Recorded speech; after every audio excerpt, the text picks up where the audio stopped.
todos aqueles que vêm a esta casa em busca desse conforto, tá? Todos aqueles que vêm ferido, machucado, cansado, que encontra aqui o refazimento.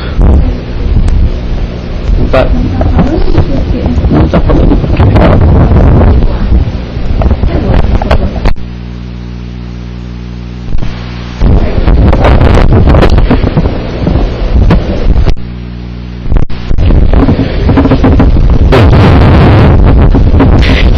Vamos abraçar também carinhosamente os irmãos que nos acompanham pela internet.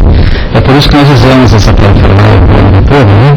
Para que nós possamos atingir mais corações que necessitam de uma palavra amiga, né? Quantos irmãos nossos estão nas suas casas, nos seus locais de trabalho, e às vezes impossibilitados de vir até casa, receber pessoalmente e se envolver nessa atmosfera de luz. Mas mesmo assim, que ele receba o nosso abraço fraterno em Jesus.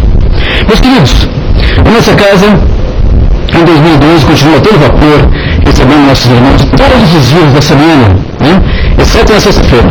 Nós estamos aqui na segunda, na terça, nesse mesmo horário, na quarta-feira, às 2 da tarde, na quinta, novamente, a esse horário, às 20 horas. E só não na sexta, porque na sexta nós temos um trabalho especial voltado para os nossos irmãos dependentes químicos e seus familiares, tá? Dependentes de toda ordem, não só dependentes químicos, e principalmente os seus familiares. Um trabalho muito bonito que nós pedimos àqueles que conhecem, pessoas que estão vivendo esse dilema, né, vivendo esse problema em casa, que aconselhem para que nos procurem, né? Para que venham através de um trabalho bem aconchegante, um bate-papo muito amigo, achando também uma saída para esses problemas, um alívio. Né?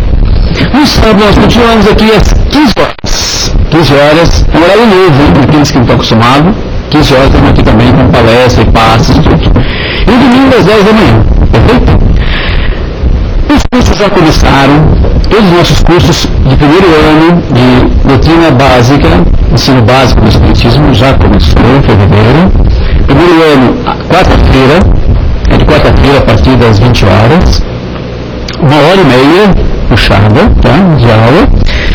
O segundo ano é na quinta-feira. E no sábado, também tem o primeiro ano para aqueles irmãos que não podem vir na semana. É só procurar o pessoal aí no sábado, a partir das 16 horas, tá bom? Perfeito? Então não deixem de estudar. Então vocês que querem conhecer um pouquinho mais da doutrina, querem conhecer um pouquinho mais da codificação kardeciana, por favor, venham nessa casa, venham estudar conosco. Não fique assim, achando que se eu começar a estudar eu tenho desenvolvimento de idade, eu tenho que trabalhar. Não, nada disso. Venha conhecer melhor a doutrina, venha conhecer os princípios espíritas, né? Venha conhecer um pouco da moral espírita, né? Da nova proposta de reavivar o Evangelho de Jesus. É isso que nós propomos, tá bom? Então, aqueles que quiserem, é só procurar os nossos dirigentes dos dias. O nosso trabalho social também continua a todo vapor, graças a Deus. Todo segundo sábado estamos aí distribuindo a cesta para nossos irmãos. São 32 famílias já. São 62 famílias. Deixa eu ver se eu estou... Às vezes eu fico em 62 famílias. 62 famílias. Que eu estou diminuindo o trabalho dos meninos, né? Eles me matam se eles souberem disso. 62 famílias estão atendendo, são mais de 300 pessoas que vêm receber um pouco de alimento material e também espiritual. Porque nós, nesse domingo, nessa data, fazemos uma reunião muito bonita aqui com nossos irmãos, uma pequena prevenção, eles recebem passes e depois pegam alimento e vão para casa um pouco mais aliviados, né?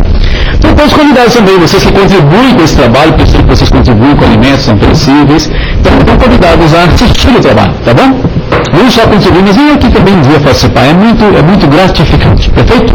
Os nossos meninos também do lanche, nas ruas, estão a toda a rua, recebendo água, estão animados esse ano, pegaram firme, né, também, com as escalas bem feitinhas, e eles distribuem o lanche nas imediações do metrô para os nossos irmãos que vivem, né, nas imediações ali nas marquises do metrô, tá bom? É um trabalho bem bonito, e um pouquinho do nosso trabalho que nós fazemos para aliviar a dor do nosso irmão, né? Necessidades básicas dos nossos irmãos em humanidade. Bom, é isso. Vamos nos preparar então para os nossos trabalhos da noite. Eu convido a todos para manterem-se relaxados, tranquilos e serenos. Apenas essa luzinha para nós, é só para a gente não incomodar. Isso. Eu os convido, meus queridos, a se colocarem uma posição mental de receptividade, porque vocês vieram buscar energias novas, energias espirituais, e elas estão disponíveis desde que nós nos preparamos para recebê-las. Nesses instantes, vamos trazer na nossa tela mental a figura meiga do nosso querido Mestre Jesus. Jesus vivo nas nossas telas mentais, queridos.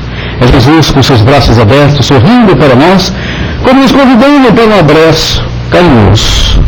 E assim, nos aproximando do Mestre, nós dissemos: querido Mestre Jesus, aqui estamos novamente, Senhor, buscando as suas luzes e as suas bênçãos. Que a vossa presença amorosa se faça entre nós através dos seus mensageiros da luz.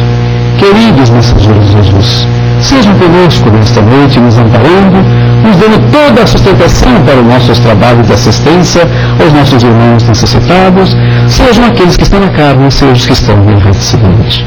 Abençoa-nos, Maria, Mãe Amantíssima, e que sejamos paz, alegria e amor, para recebermos todas as energias novas que os nossos irmãos maiores nos trouxeram para esta noite. Graças a Deus.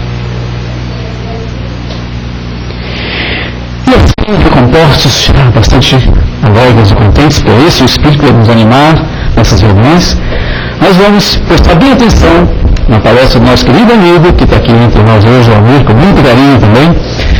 Ele vai discorrer sobre uma passagem do Espírito da Verdade, que é Escola da Bênção. Então vamos envolver o Amir em muito carinho, para que ele seja muito feliz na sua exposição. Amir, seja bem-vindo, querido. Boa noite. Tudo bem? Pularam muito carnaval?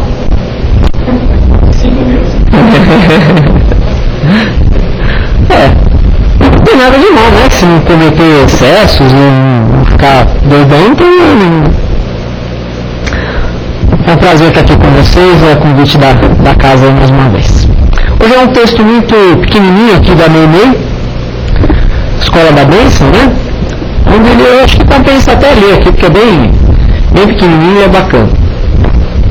Sofres cansaço da vida, de sabores domésticos, deserção de amigos e falta de alguém.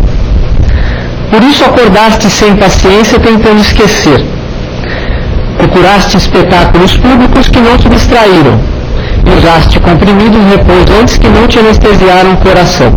Quantas vezes, né? A gente toma remédio, toma calmante, tudo e continua daquele jeito, né? Entretanto, para ter reconforto, pelo menos uma vez por semana, sai de ti mesmo e busca na caridade a escola da bênção. Em cada compartimento, aprenderás diversas lições ao contato daqueles que leem na cartilha das dores que desconheces. Surpreenderás o filme real da angústia, o martírio silencioso dos que jazem num catre de espinhos, sem se queixarem, e a emocionante novela das mães sozinhas que ofertam gemendo aos filhos nascituros a concha do próprio seio como um prato de lágrimas. Fitarás homens tristes, suando penosamente por uma singela fatia de pão, como atletas perfeitos do sofrimento, e os que disputam valorosamente com os animais um lugar de repouso ao pé das ruínas em abandono. Observarás ainda mais os paralíticos que sonham com a alegria de se arrastarem, os que se vestem de chagas esfogueantes, suplicando um momento de alívio, os que choram mutilações trazidas do berço e os que vacilam desorientados na noite total da loucura. Ver-te-ás então consolado, estendendo o consolo e ajustado a ti mesmo, volverás ao conforto da tua própria casa, murmurando feliz: obrigado, meu Deus. É verdade isso, né? Muitas vezes a gente acha que a dor que a gente está sentindo é a pior que existe. E basta, como ele falou, né? A gente dá um pulinho aqui no sábado na Cruzeiro do Sul, na hora da distribuição do lanche, ali, pra gente ver realmente o que é a dor, né? O que é uma mãe ali com o filho sem ter um berço, sem ter uma caminha, sem ter um cobertor, sem ter nada para dar para o filho, né? Muitas vezes amamentando sem ter nutrição para ela própria, né? E aí ela vai fornecendo leite para aqueles, porque o leite é produzido, tenha ela nutriente ou não, e ela vai se enfraquecendo. E aí muitas vezes não consegue mais cuidar daquele filho, né? Então é isso que a Meimei fala aqui, para a gente procurar sair da própria dor, procurar se abster um pouco de olhar para o próprio umbigo para olhar um pouco para a dor do outro. E aí a gente começa a ser mais grato do que nós temos de bom, né? Ou seja, mais um texto de caridade, como muitos a gente vê aqui nesses livros todos que a gente ouviu fazer palestra, mais um texto falando sobre a caridade. A caridade é uma ideia do Espiritismo, né? A gente sempre escuta, né, que fora da caridade não há salvação, que é o lema do Espiritismo, maior máximo do Espiritismo, mais conhecida. Mas a caridade não é uma invenção do Espiritismo. Em todas as revelações divinas, desde a primeira lá do Antigo Testamento, já se fala da caridade. Nossa, mas eu não lembro dos 10 mandamentos falarem de caridade. Olha só. Nos 10 mandamentos tinha aqueles 4 primeiros que falavam para Deus, né? Não terás outros deuses diante de mim, não usar o nome de Deus em vão, guardar o sábado e tal. Depois tinha um mandamento que ainda é para Deus e é para o próximo ao mesmo tempo, que é aquele honrar pai e mãe para ter uma dilatada vida sobre a terra. Esse mandamento é para Deus ou é para o próximo? O próximo? Quando você é bebezinho, pequenininho, você depende do pai, da mãe ali para te alimentar, para te cobrir, para te pôr para dormir, para te limpar. Papai e mamãe é próximo a Deus para você. Se assemelha a Deus, né? Olha que coisa linda tem nesse 5º mandamento. É uma transição de Deus para o próximo. Porque através da obediência aos pais, da submissão à vontade dos pais e da dependência em relação aos pais, nós aprendemos a adorar a Deus. Sem o exemplo vivo ali dos pais, é difícil você aprender a amar um ser abstrato, aprender a respeitar, a temer, entre aspas, e a depender de um ser abstrato. A gente depende do pai e da mãe para ter essa sensação, para ter uma vaga noção do que seria adorar a Deus, do que seria amar a Deus sobre todas as coisas. Sem a figura do pai e da mãe é meio complicado. Olha que coisa linda tem nesse 5º mandamento, né? E os outros mandamentos são para o próximo. Eu até anotei aqui. Não matarás, não adulterarás, não roubarás, não levantarás falso testemunho contra o teu próximo e não cobiçarás nada do próximo. Assim, mas isso não é caridade, mas na época era. O que hoje a gente faz como uma obrigação, como uma coisa normal, aqui acho que nunca ninguém deve ter matado ninguém, né? Por quê? Porque não é normal você matar alguém hoje. Mas na época era. Se matava as pessoas ali por causa de dívida, por causa de briga, por causa de um boi que ele tinha te roubado, alguma coisa assim. Então você não fazer essas coisas naquela época que foram dados os 10 mandamentos já era uma demonstração de caridade. A própria lei de Italião, né, que a gente fala olho por olho, dente por dente, na época foi uma revolução. Então o que falava? Falava assim, ó, se o fulano te arrancar um olho, você vai arrancar um olho dele. E vai ficar elas por elas. Se o fulano matar alguém da tua aldeia, lá da tua família, você vai e mata um da aldeia dele. A lei de Italião falava isso. Já era uma evolução para a época, porque era normal alguém matar uma pessoa da tua aldeia, você ia lá e matava a aldeia inteira do outro. Então a lei de Italião também foi uma evolução. E aí as coisas foram progredindo. E no Novo Testamento já, muito mais do que no Antigo Testamento, é cheio de exemplos que falam da caridade. Do Cristo e também dos apóstolos. Olha só. Quando Jesus disse, ninguém vem ao Pai senão por mim.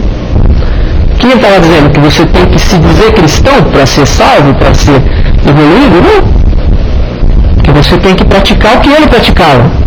E o que mais ele praticou na vida? A caridade. Caridade desinteressada, caridade pura, caridade amorosa. Então, ninguém vem ao Pai senão por mim, você quer dizer fazer o que ele faz. Seguir o exemplo dele, não se dizer cristão, se intitular cristão. Porque isso em si pouco importa, né? O título que nós nos damos. O que importa é o que vai por dentro. E ele falou também, o maior mandamento é amar a Deus e ao próximo. Né? Amarás o teu Deus sobre todas as coisas e ao próximo como a ti mesmo. Isso resume toda a lei e os profetas, ou seja, resume o Antigo Testamento inteiro. Também está falando de caridade. Como é que você vai amar o próximo se você não faz a caridade? É a caridade que vai te preparar para entender o que é o amor? A caridade é a única coisa que é capaz de realmente modificar o caráter de uma pessoa. E muitas vezes ela receber a caridade de onde ela não esperava e ela começar a praticar. Com isso o caráter dela vai se transformando.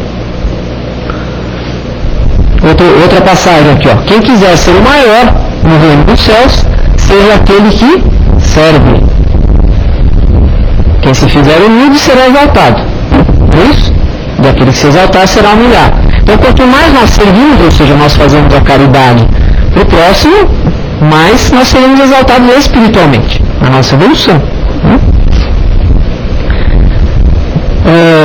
Na Epístola de Paulo aos Coríntios, também na primeira, também tem aquela passagem muito conhecida, onde ele fala que se falasse as línguas dos homens e dos anjos, não tivesse caridade, seria como o metal que soa, o sino que tinha. É muito conhecida essa passagem aí de Paulo.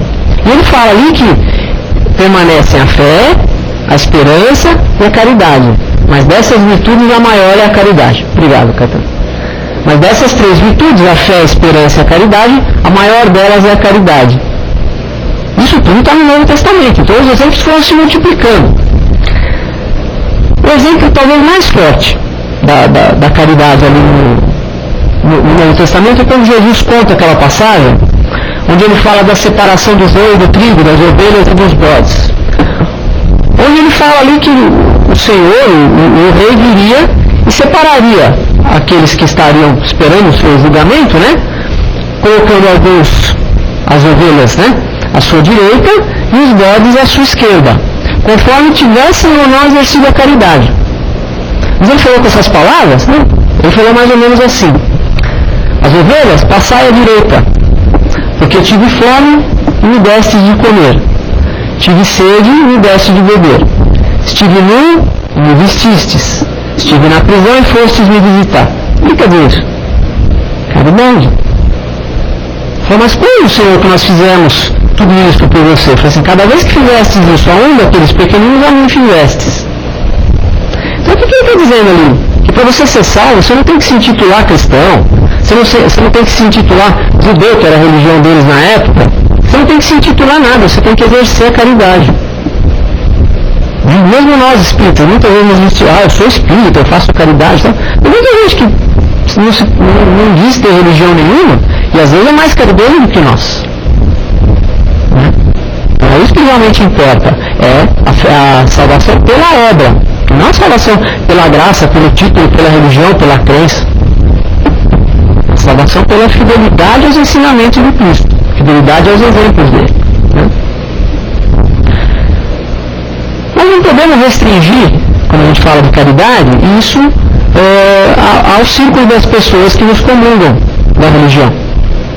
Que muitas vezes a gente é caridoso no centro, é caridoso no trabalho da cesta básica, no trabalho aqui da palestra, do passe e tal, e aí chega em casa, a gente já tem alguém no banheiro, a gente já dá um pontapé que não sai do banheiro, que a gente quer usar logo, que a janta não está pronta, porque isso, que aquilo. Não é caridade. Acabou no centro? Muitas vezes a gente vem aqui, faz a prece, e louva a Deus nas nossas preces, fazemos vibrações lindas, maravilhosas. E chegamos ali, tem alguém, uma mãe ali com uma criança passando fome ali, e a gente passa, ainda vira a cara assim, que fala, nossa, né, toda vez que eu passo aqui tem isso, que saco, né? Então, eu não estou dizendo isso nós, espíritas, mas qualquer pessoa que frequente uma agremiação religiosa, na igreja, né, nós todos, que vimos aqui no culto, na reunião, as pessoas que muitas vezes vão na igreja se emocionam diante das imagens, diante de um presépio, diante de um crucifixo de pedra, e não se emocionam diante da carne que chora, do irmão que pede ajuda. Então, são essas atitudes que nós temos que repensar. Né? Até onde essa questão da caridade, ela é conhecimento ou ela é sentimento para mim? São coisas muito diferentes. Né? O que eu sei, eu simplesmente estou informado. Não quer dizer que eu esteja realmente consciente daquilo, que aquilo esteja realmente no meu coração, nos meus atos. A verdadeira caridade, ela não começa nos braços, ela começa no coração. Né? É assim que Jesus entendia a caridade. Ele falou assim, olha, quem quiser me seguir, eu não falei para ficar sentado, para ficar parado. Negue-se a si mesmo, ou seja, se pula um pouquinho de momento de lazer, de alguma coisa, tome a sua cruz e siga-me.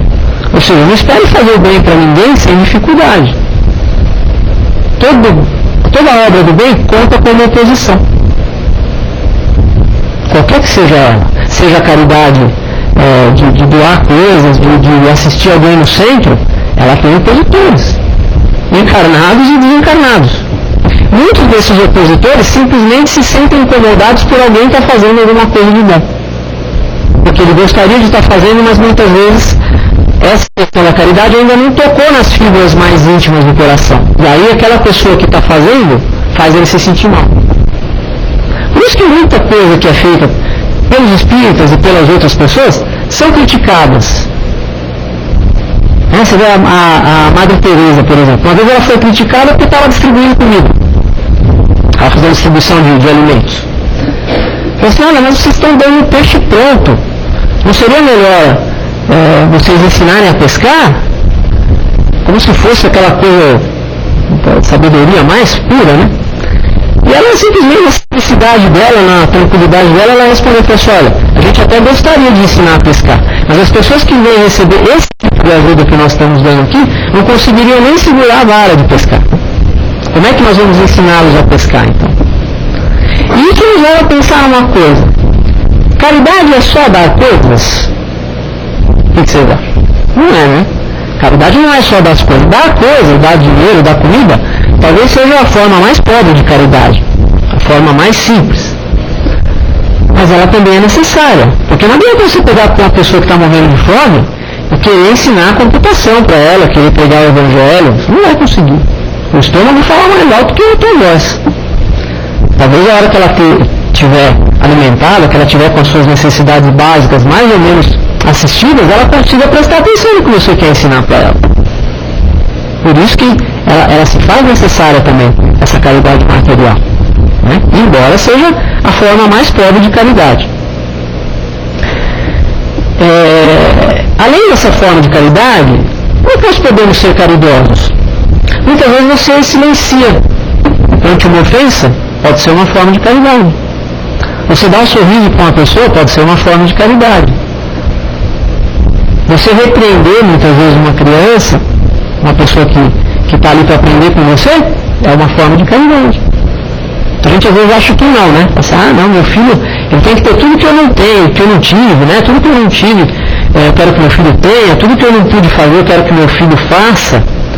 Mas será que é disso que ele precisa? Será que ele precisa de 2 videogames de última geração, um carrinho lá que anda sozinho, com ele em cima, uma moto, não sei do que, será que é disso mesmo que ele precisa? Será que não é saudável que nós deixemos ele perceber um pouco como as coisas têm que ser um pouco mais difíceis? Para que ele se eduque para o futuro, onde as coisas não são fáceis. É assim que ele vai se educar como adulto. Se nós não educamos as crianças, muitas vezes para uma certa frustração das coisas, para aprender como as coisas têm que ser conquistadas, às vezes com uma certa dificuldade, ela pode se tornar um adulto muito frágil. Um adulto com um limiar de frustração muito baixo, onde qualquer coisa, qualquer contrariedade leva ele à descrença, leva ele à revolta, leva ele a muitas coisas que só vão fazer mal para ele. Então muitas vezes o que o filho precisa não é aquilo que você não teve, ele precisa de você, ele precisa do teu exemplo, ele precisa da tua experiência que ele não tem. Não é aquela experiência de, você vai fazer porque eu estou mandando. Não, filho, é melhor você fazer assim, porque senão vai acontecer aquilo. Não vai. Olha, filho, papai já viu isso. Não vai. De repente, é melhor deixar ele enfiar o dedo na tomada, porque vê que leva choque. Não estou falando para ninguém fazer isso, pelo amor de Deus. Mas depois que você explicou 10 vezes, às vezes é só ele tendo a própria experiência dolorosa que vai aprender. Muitas vezes nós fazemos assim, né? Nós nos recusamos a aprender com a experiência do outro. Nós fazemos questão de sofrer também, quando a experiência dos outros nos ajuda muito. Você vê o André Luiz, por exemplo, tem acho que 13 livros, né, daquela série André Luiz, e ele conta os acertos e os erros ali, que fizeram todo mundo se dar bem e todo mundo sofrer. Nossa, só aqueles exemplos ali já daria pra gente evitar muita coisa, mas a gente não evita, a gente vai fazer igualzinho. E os exemplos que tem em casa, que tem no trabalho, que tem em tudo que é lugar, a gente se recusa, a gente faz questão de sofrer junto. Essa questão da caridade, muita gente fala, eu não sei o que fazer, eu não sei como começar, eu tenho vontade de fazer uma caridade, mas eu, sei lá, eu não gosto de ir no hospital porque eu tenho medo de doença. Então vai numa instituição de caridade, mas a instituição eu não confio, eu não sei se o que eu vou doar vai chegar em quem precisa. Então vai numa favela distribuir uma cesta básica, alguma coisa assim. Mas na favela só tem favelado, eu posso ser assaltado. Então vai no presídio conversar com as pessoas. No presídio só tem preso. O que nós vamos fazer a caridade se nós começamos a agir assim? Né? Porque muitas vezes nós somos voluntariosos, nós queremos fazer aquela caridade da maneira que nós queremos fazer, não da maneira que é necessário. Né? A gente quer fazer a caridade entre a novela das 7 e a das 8, porque aí é a hora do Jornal Nacional.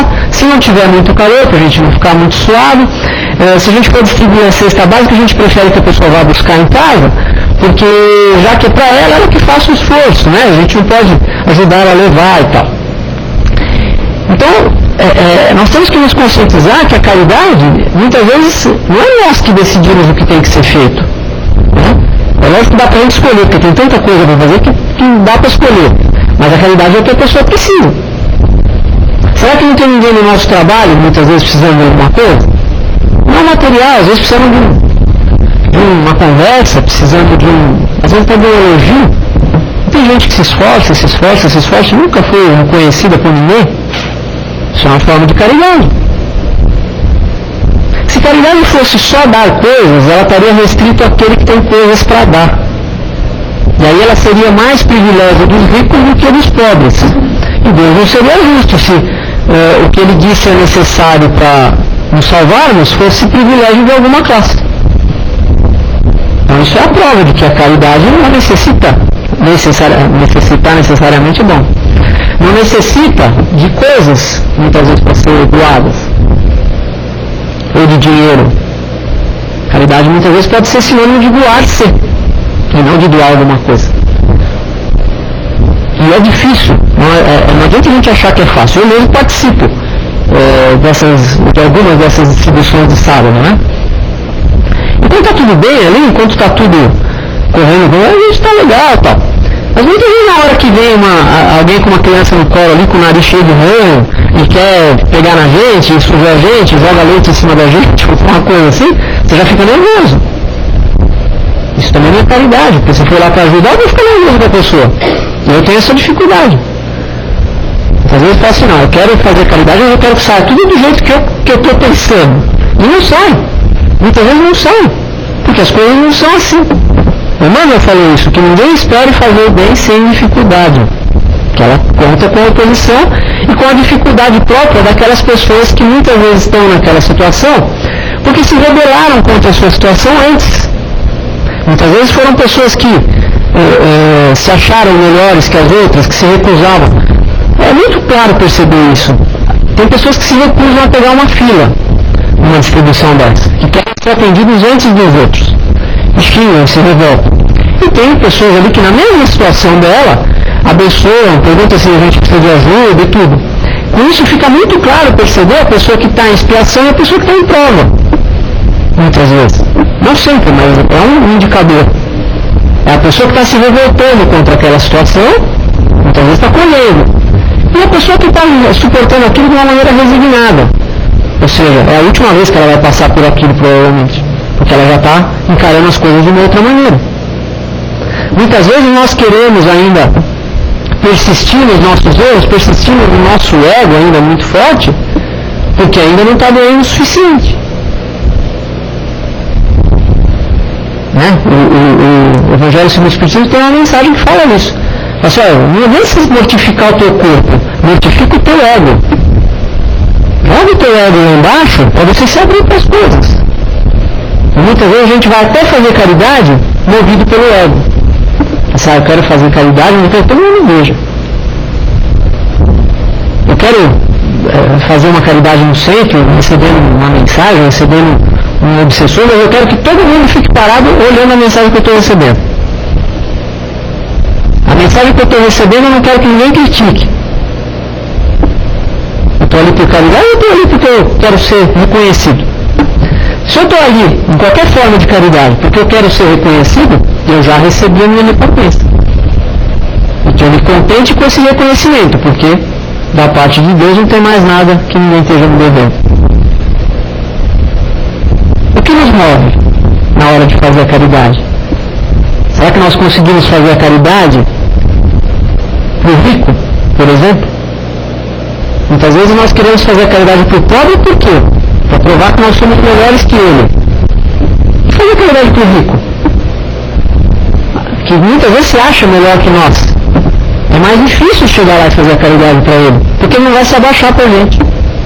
Ele se acha, né? Muitas vezes. Daí ele não vai agradecer, ele não vai se sentir naquela condição de inferioridade que muitas vezes nós gostamos que o outro demonstre quando nós estamos ajudando. Enquanto nós somos dependentes dessa coisa de querer ajudar alguém que está lá embaixo, ajudar alguém que está inferiorizado, nós sempre vamos depender da existência de pessoas estropiadas por aí para que sejamos felizes. E isso no mundo de regeneração não vai mais ter. Todo mundo deve estar por dentro, né? Que a Terra está passando de uma planeta de expiações e provas para um mundo de regeneração. Se nós tivermos a felicidade de ficar aqui, herdar a Terra, como Deus nos fala, daqui a pouco, daqui a algumas centenas de anos, nós vamos reencarnar várias vezes ainda, daqui a pouco não vai mais ter aquele cara ali na rua pedindo esmola, não vai ter outro lá sem perna, não vai ter outro estrupiado ali de alguma maneira. As pessoas vão começar a se equilibrar, as pessoas vão começar a precisar menos da gente. Ou melhor, precisar de uma caridade mais refinada, de uma caridade mais amorosa, não tão fácil de fazer como dar coisas. Nós estamos preparados para passar para esse tipo de caridade onde o outro não é inferior a nós? Não que ele seja, né? Ninguém é inferior a ninguém, mas muitas vezes nós achamos que ele é. Porque ele está recebendo o nosso sanduíche, ele tem que se sentir inferiorizado. Vamos pensar sobre isso, né? Ver a maneira com que nós fazemos a caridade. Muitas vezes nós damos alguma coisa ali para uma pessoa, olha, tem comida aqui, por um dia ou dois aqui, nesse saco aqui, você pode levar. É uma caridade, é? Mas isso não significa que nós estamos sendo caridosos. Porque pode existir caridade sem que a pessoa que está fazendo seja caridosa. Porque essa caridade vai alimentar o estômago do outro. Talvez com a nossa empáfia que nós damos, faça bem para o estômago e mal para o sentimento daquela pessoa. Mas o estômago dele está sendo alimentado ali. Isso não quer dizer que nós estejamos colhendo o benefício que nós deveríamos colher disso que nós estamos fazendo. Se isso foi feito por um ato de nos sentirmos superiores, se isso foi feito sem nós nos importarmos ali de como aquela pessoa está recebendo aquilo, se isso foi feito de uma maneira qualquer, nós não estamos colhendo o benefício da melhora. Nós vamos passar 40 anos fazendo aquilo e nós vamos mudar o mundo.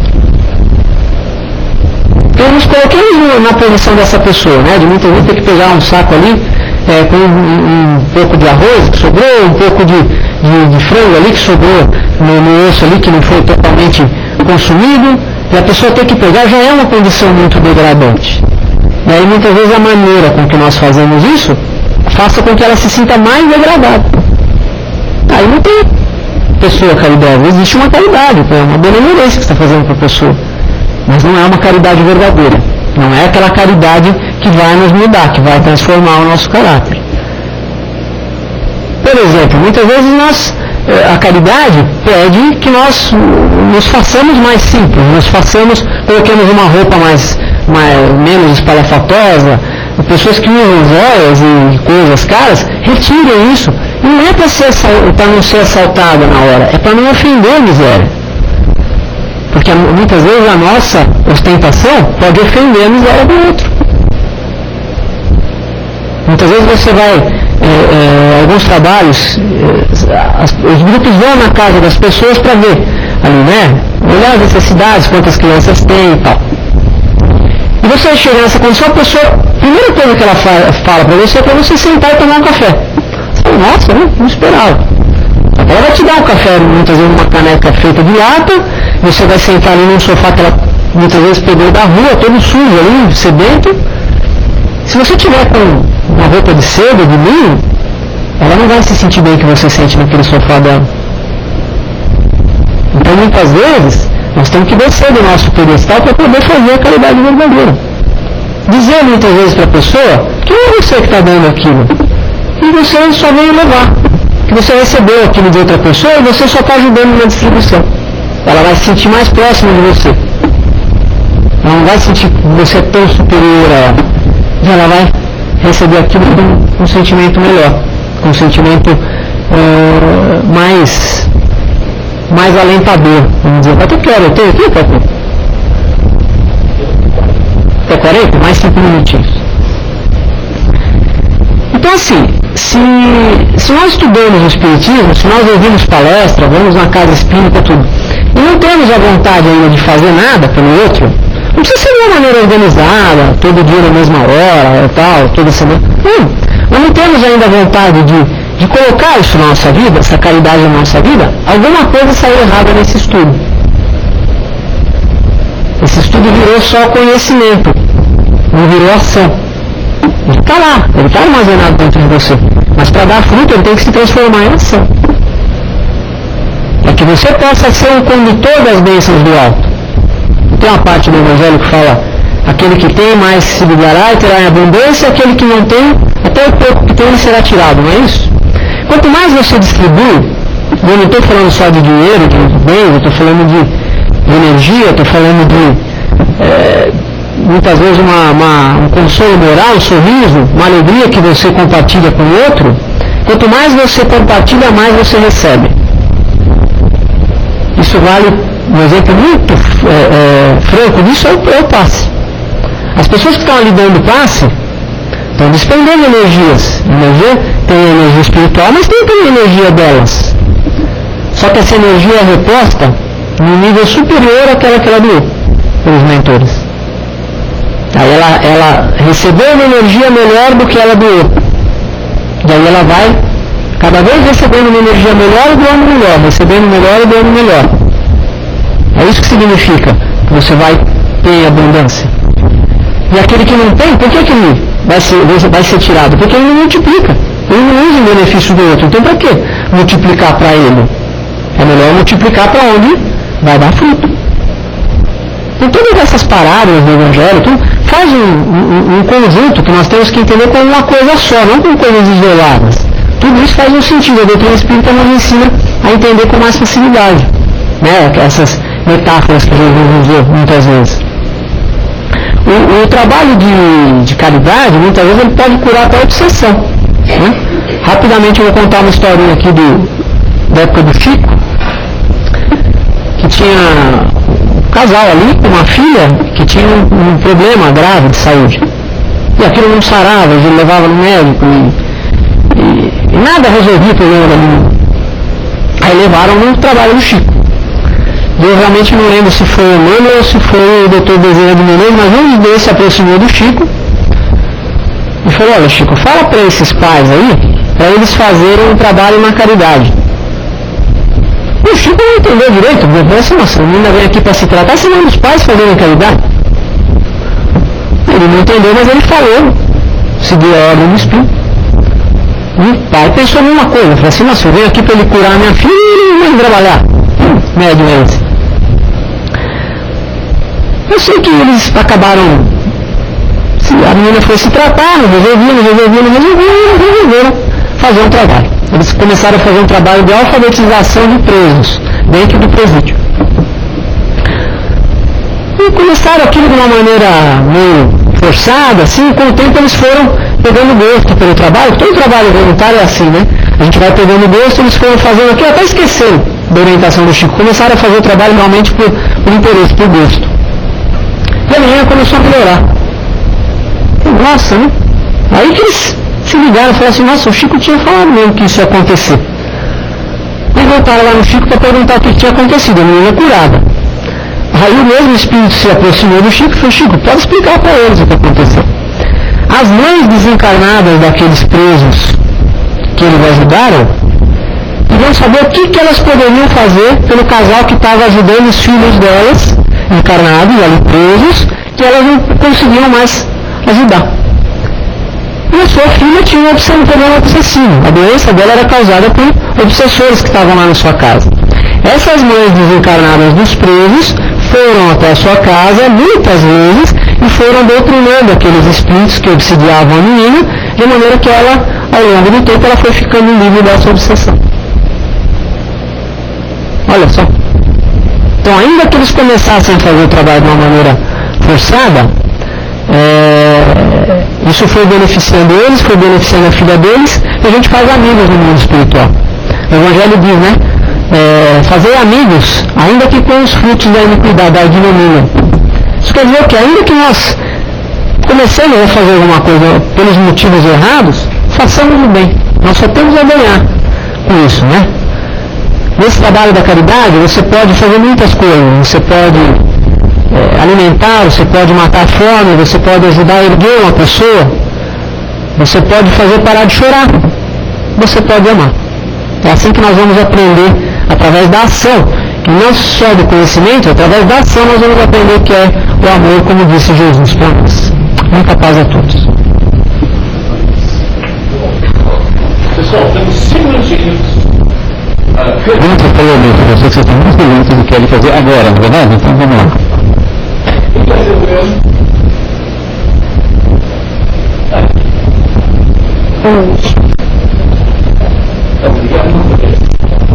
Oi, a sua palestra de hoje me fez lembrar uma aula sua.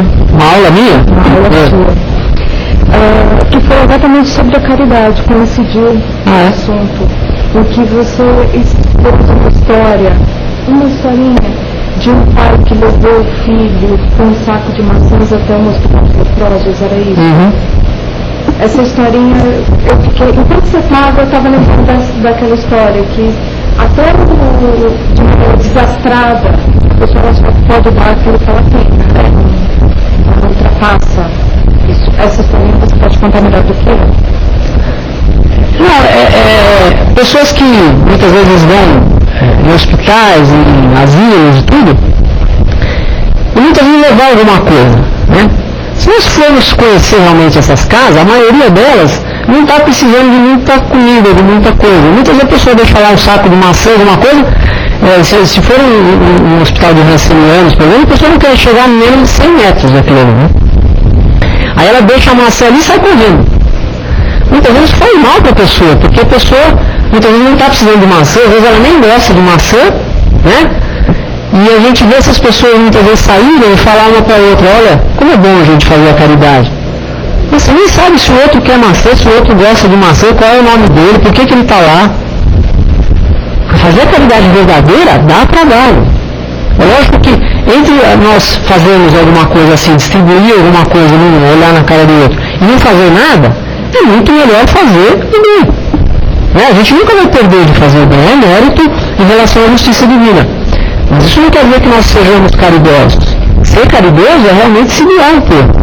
Né? Sair do nosso próprio mundo e sentir um pouco a dor do outro, a fome do outro, como se fosse a fome de alguém que está na nossa casa. Isso não quer dizer que você precisa ficar mal como o outro está, mas é que você precisa ter empatia. Enquanto aquele problema, enquanto nós falamos graças a Deus que esse problema é do outro, nós estamos com o pensamento errado. Era essa historinha, né, do saco de maçã. Beleza, mais uma perguntinha, tem um tempinho, ali, nosso irmão, rapidinho. Nós, no aeroporto, com nós vamos em turno no colônia Simone e a gente pega na mão de todo mundo, abraça ele, não é frequente. Pode pegar depois, não tem esse negócio que permite mais, não de jeito nenhum. Nós vamos todo mês, quarto domingo do mês, a gente vai lá, como eu conversa com eles, trata com eles, e olha, a gente sai de lá melhor Do que chegou. Você vê os olhos deles brilhando, eles vivem como naquele estado, sem mão, sem pé, mas como se tivesse mão e pé, melhor do que a gente. A pessoa volta melhor do que quando chegou lá. Chega lá apreensivo e volta muito. Na verdade, a gente acaba recebendo mais do que doa, né? Mais do que doa. É verdade. É isso, muito bem. Muito bem. O que mais? doença ela estava no final já. Essa menina praticamente era uma das provas, uma das situações bastante difíceis, duas, já teve que resolver. Já estava no final já. O próprio Jesus Gonçalves, que sofreu bastante com isso no finalzinho. Existe ainda, esporadicamente, ela ainda são doenças que aquelas criaturas que logicamente passar por isso são visíveis ainda, remanescentes de poderes está diminuindo bem, né? passado, mas já terminado. Então Jesus Gonçalves, dentro dessa infelicidade, desse sofrimento, ele conta a história dele, a gente até do jeito como ele coloca, que vai, puxa, agora que terminou isso, pelo jeito sou eu ainda que tenho que pagar alguma coisa, que realmente ele tinha esse processo dele da kármico, vamos dizer assim, entre aspas, né? A gente sabe muito bem. Ele causa, ele é sujeito, logicamente, encadeia esse processo. E ele foi um dos finalistas atuais, ele pode contar essa história. Ele passou nessa colônia, né? Então nós sabemos da história. Interessante você falar de lei de causa e efeito. O Chico fala também, quando ele viu pela criança, aquele filho dele, a ferida para cá, depois ele lembrou também de Assis, que ia no programa direto fazer esse trabalho direto com eles. Aí para ele aquilo era interessante você falar de lei de causa e efeito, que eu até esqueci de falar isso, né? Que muitas vezes o nosso trabalho do bem, na caridade, ele pode suavizar nossas provas, né? Nós vamos construindo o nosso destino ao longo da vida, não é que tudo já vem traçado. Muitas vezes o bem que nós estamos fazendo hoje vai evitar alguma coisa que a gente ia passar de muito ruim amanhã, que ela é suavizada de alguma maneira. Eu acho que como você disse, né, quando a gente faz caridade, muitas vezes a gente tem o hábito de achar que nós sabemos o que o outro está precisando, isso, né? Quer salvar o outro. Então nós é que sabemos o que ele precisa, mas a gente muitas vezes não pergunta o que ele está precisando, como você falou no caso dessa maçã. Então você leva um cesto de maçã, vai que a pessoa detesta maçã, né? Aí você deu um cesto de maçãs para ela, aí a pessoa fala, eu não gosto de maçãs. Aí você vai dizer, tá vendo? Além de eu dar, ainda reclama, não é? Então a gente tem esse hábito, né? A pé de graça você ainda vai reclamar, né? Muito obrigado, agradecer mais uma vez a sua presença entre nós, é sempre trazendo essas reflexões para todos nós, que é muito saudável, né? Nós pararmos esses pequenos minutos para refletirmos sobre essas coisas da vida, isso que tanto nos fazem bem, né? E essa é a proposta da nossa doutrina, refletir sobre a vida, viu, queridos? Para a gente poder crescer, senão não há outro caminho, né? Muito bem, que o amigo possa estar aqui outras vezes conosco, comentando outros temas. Obrigado, amigo. Então, na vez que vem está com a gente novamente. Então vamos agora voltar àquele estágio de serenidade e tranquilidade. Vamos serenar as nossas mentes. Os nossos irmãos estão trabalhando conosco nesses instantes. Estão olhando cada um dos meus irmãos aí sentados, enquanto o amor proferia sua palestra. Cada um foi atendido em suas necessidades. Cada um foi ouvido atentamente pelos irmãos menores responsáveis por esse trabalho. Então fiquemos tranquilos e serenos, porque certamente recebemos a medida do nosso merecimento sempre. E é assim, queridos, que reconhecidos por essas graças que recebemos hoje, vamos doar um pouquinho de nós, como bem disse Maria, vamos doar um pouco as nossas energias também, em forma de vibrações, por todos os nossos irmãos em humanidade, pelo nosso planeta, pela paz no mundo, pelas nações que estão em conflito, né? O Oriente Médio ainda bastante conturbado, aquele ambiente. Vamos pedir aos nossos irmãos orientadores que concentrem ali as boas luzes, para que haja paz, haja entendimento, né? Vamos pedir pelo nosso Brasil, pela nossa pátria querida, pelos nossos governantes, para que eles sejam inspirados sempre no bem e no progresso, né? Vamos pedir por todos os nossos irmãos necessitados, todos aqueles que passam por provas e expiações, pelos missionários que estão entre nós, com missão definida, muitas vezes difíceis. Vamos pedir pelos nossos irmãos que estão no plano espiritual ainda, mas que estão nos umbrais, que estão nas sombras, estão nos abismos, ou estão perambulando pela costa. Vamos vibrar por eles, queridos. Vamos para que sejam resgatados e orientados. Vamos pedir pelos nossos inimigos, aqueles que nos perseguem, que não nos querem bem, que nos caluniam. Vibremos por eles. Vamos pedir por eles para que o Pai nos perdoe, para que um dia possamos entendermos como irmãos. Mas também vamos enviar os nossos amigos, os nossos parentes, a todos aqueles que nós queremos bem. Vamos envolvê-los, aqueles que não podem vir aqui, que estão nos seus lares nesses instantes, e necessitam de alguma coisa. Vamos pensar muito nesses instantes. Vibremos pelo nosso lar, para que ele seja luz. Façamos o Evangelho lá em nossas casas, para que nós possamos conquistar a amizade e o carinho da espiritualidade superior. Vibremos pela nossa casa de caridade, para que ela continue sendo esse cantinho de paz e harmonia para todos nós, nas nossas noites de oração, e por nós mesmos, para que o Pai nos encoraje, nos dê força para praticarmos o bem, para que Jesus ilumine nossos corações, toque nossos corações, para essa necessidade de agirmos como Ele agiu,